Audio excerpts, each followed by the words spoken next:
E a gente começa agora mais uma edição do Diálogo Cultural. No programa de hoje, nós vamos falar sobre Gugu e os programas de auditório.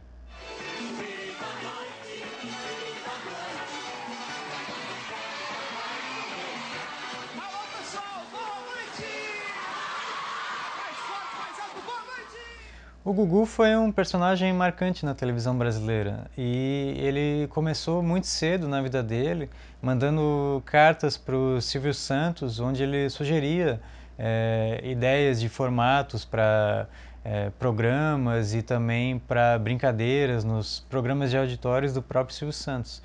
E a partir de determinado momento, o Silvio Santos realmente se interessou pelo Gugu, que ele tinha só 13, 14 anos, e chamou o Gugu para trabalhar com ele no auxílio da produção do programa. E posteriormente, no início dos anos 80, o Gugu foi chamado para realmente apresentar programas. E o primeiro programa, se não o primeiro, mas um dos primeiros que ele apresentou, e talvez o mais famoso depois do Domingo Legal, foi o Viva a Noite, que ele começou em 81 ou 82, se eu não me engano, e dali ele formatou ou consolidou um formato que já era consagrado, né, que era dos programas de auditórios na TV linear que a gente tinha na época, né, com aquela programação constante, sem interatividade, e os programas de auditório realmente se consolidaram na TV brasileira ali nos anos 80, e o Gugu fez parte dessa história, assim como o Chacrinha, assim como o Faustão. O Gugu no SBT também ajudou a popularizar e consolidar o formato de programa de auditório, que é um programa geralzão, né, de entretenimento, que dura várias horas e tem vários tipos de brincadeiras e várias atrações e participantes, e que fez muito sucesso na TV brasileira e de certa forma faz sucesso até hoje, né? Eu até acredito que essa consolidação do programa de auditório não se reflete exatamente na história da TV como um todo, assim, né? Porque os programas de auditório, desde que a TV surge ali, no meados dos anos 50, eles são basicamente a essência da TV, né? Quase todas as TV no mundo inteiro, elas lidam com isso. Mas quando a gente fala em consolidação, também a gente se reflete um pouco a geração que se consolidou assistindo TV, que foi justamente essa geração de 70 para 80, né? Até os anos 70 ainda a TV não era uma coisa assim tão presente na vida das famílias, né? E a partir desse período ali de 70 e dos anos 80, que é justamente o auge da Globo, principalmente, né? E da televisão com cara nacional, né?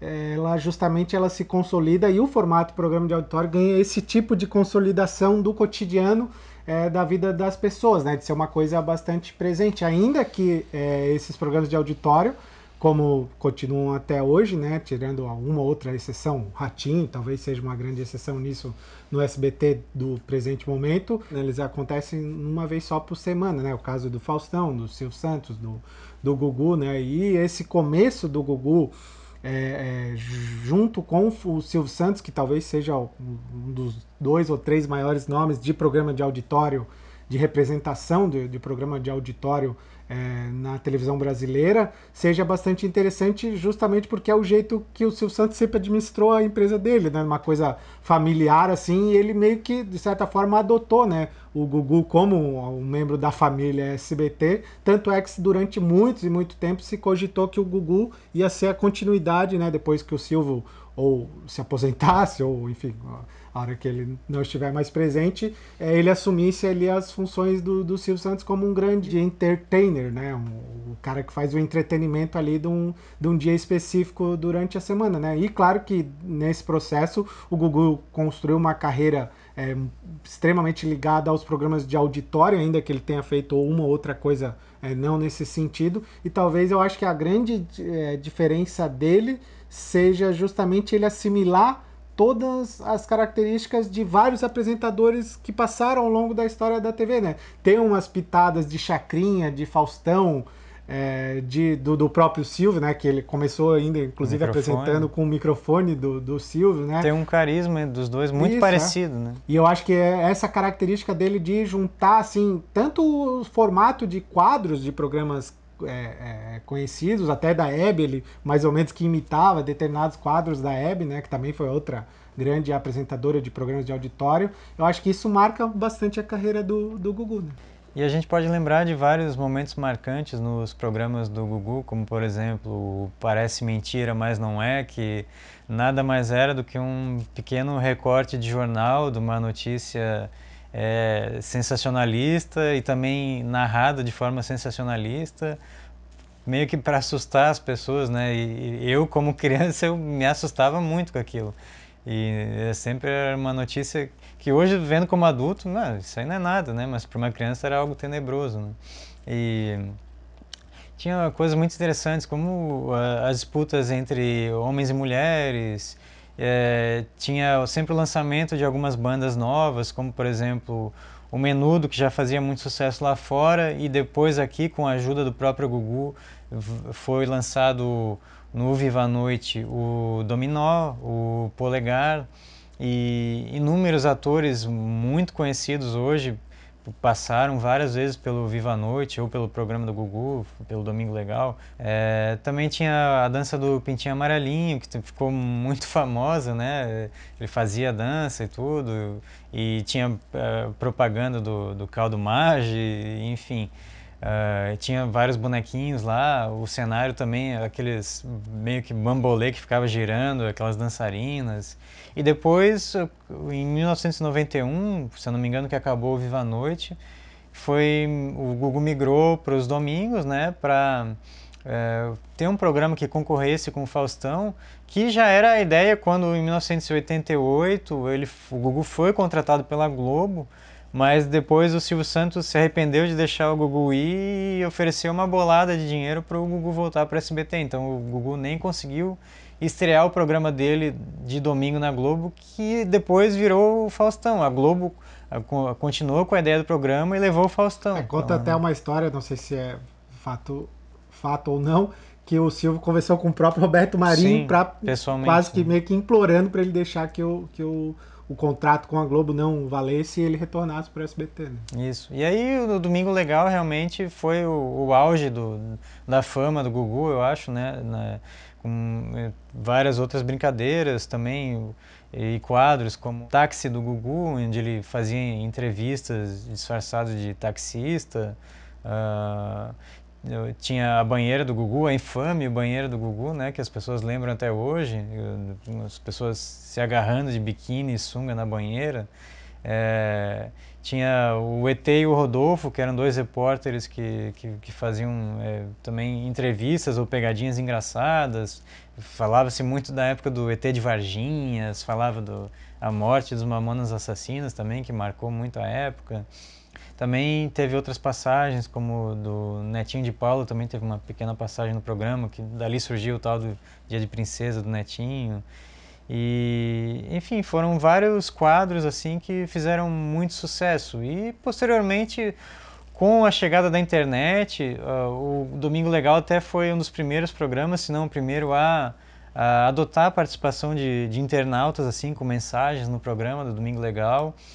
Mas depois realmente o formato de programa de auditório foi dando uma baixa, a TV como um todo, né, foi dando uma baixa de audiência depois do surgimento da internet. Então ali meados dos anos 2000 já começou a haver uma certa perda de interesse substancial do público nos programas de auditório, mas mesmo assim é um programa que continua até hoje, o Domingo Legal, né?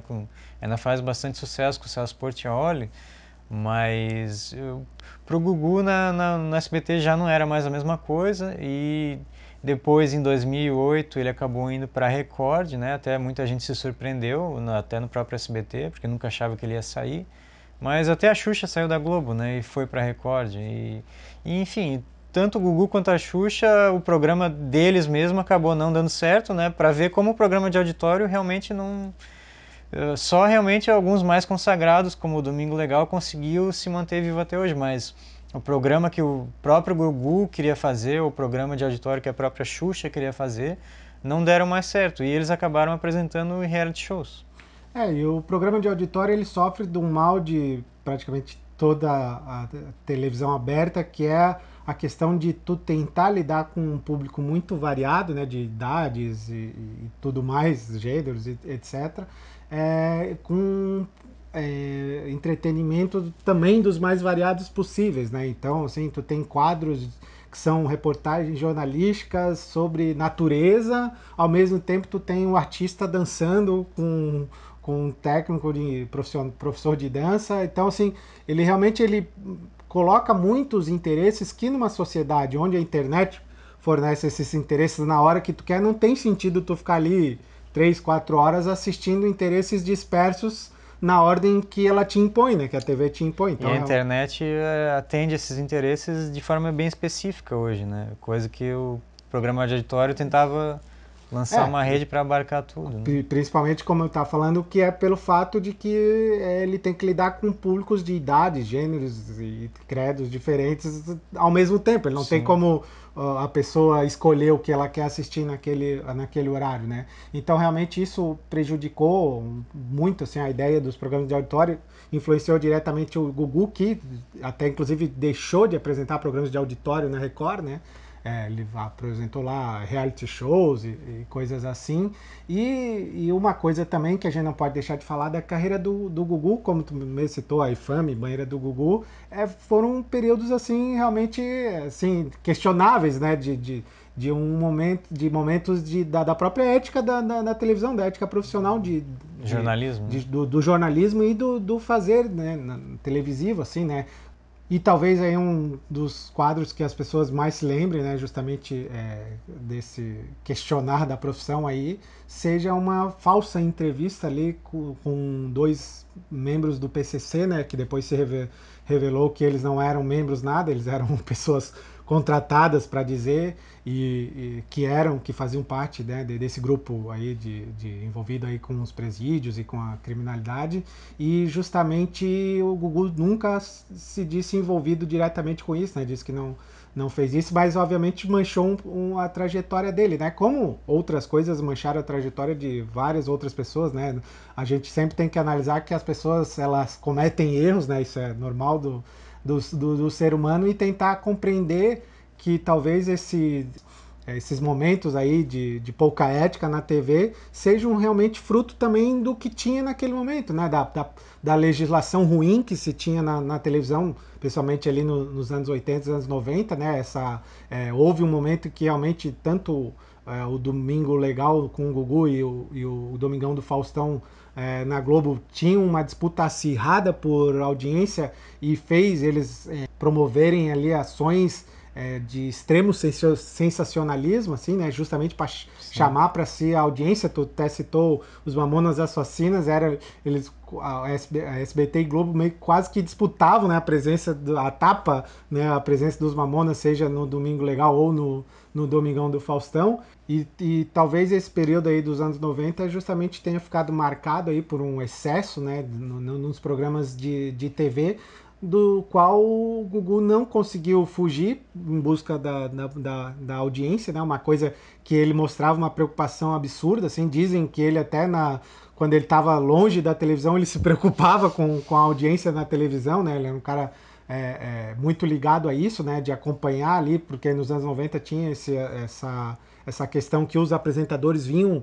né? Como a audiência se dava minuto a minuto, né? E o Gugu era um cara muito preocupado com isso, e eu acho que, já um pouco para finalizar aqui, eu acho que essa carreira dele que se encerrou com uma morte aí acidental, né, num acidente doméstico nos Estados Unidos, ela realmente marca um pouco de uma época bem específica da televisão brasileira e dos programas de auditório dentro da televisão brasileira, né? A gente já não tem mais figuras tão icônicas quanto eram o Chacrinha, o Flávio Cavalcante, mas sim personalidades com identidades muito características, né? Que vem a ser justamente o Gugu e o Faustão, para ser essa fase final dos programas de auditório, né? Todo mundo que surgiu depois, e surgem vários, né? A gente tem o programa da Sabrina na João Record, Kleber. João Kleber, enfim, em todos os canais tem esses programas de auditório, eles não conseguem ter o nível de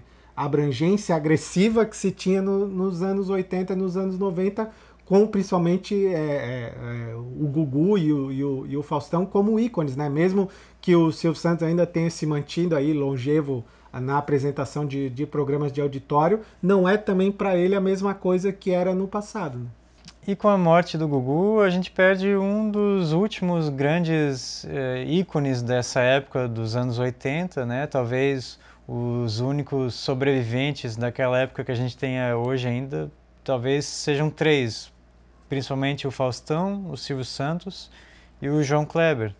Embora o João Kleber não seja tão referência assim, mas também é daquela época. O Silvio Santos ele continua nativa em programas de auditório quase que por uma insistência ou por falta de opção também, né? Para apresentar aquele formato dele, embora ele esteja lançando as filhas já nesse formato. E o Faustão também, longevo, até hoje faz bastante sucesso até na Globo, mas se perde, né? Aquela essência daquele formato daquela época. E perdeu muito tempo de programa, né? O programa dele Sim, durava horas e horas, hoje é 2, 3 horas ali de programa.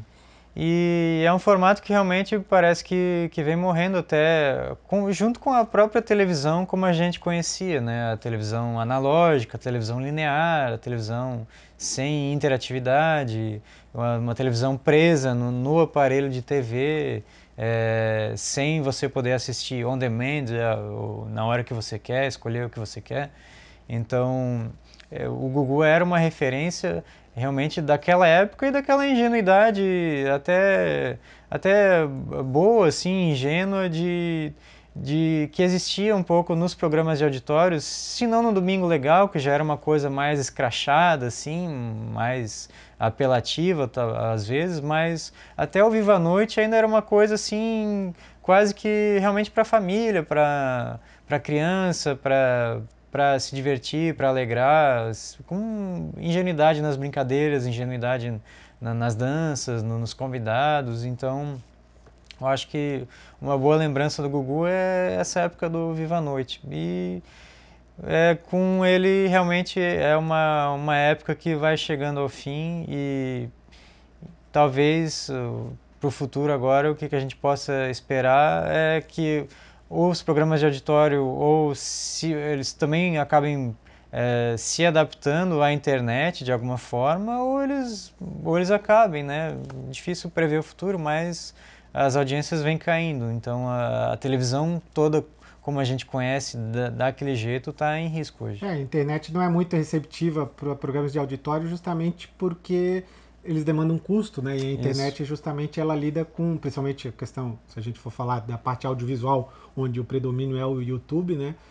Elas lidam com custos baixos, assim, né? E essas plataformas que fazem entrega on demand, né? Tipo a Amazon Prime e a Netflix e agora a Disney e mais, né? O próprio YouTube agora também, né? O YouTube já há algum tempo, eles também não têm muito interesse em investir nisso, né? Investe uma coisa ou outra, shows de stand-up comedy, coisas assim, mas Sim. não é o foco deles também o programa de auditório como um puxador de audiência, né? Por isso que é um programa tão icônico da televisão, né, o programa de auditório, porque ele tem uma dificuldade tremenda de se adaptar em qualquer outra mídia. Então, realmente, com o Gugu a gente perde a referência daquela época. E esse foi mais um programa Diálogo Cultural, espero que vocês tenham gostado e a gente se vê no próximo encontro. Até a próxima. Até lá.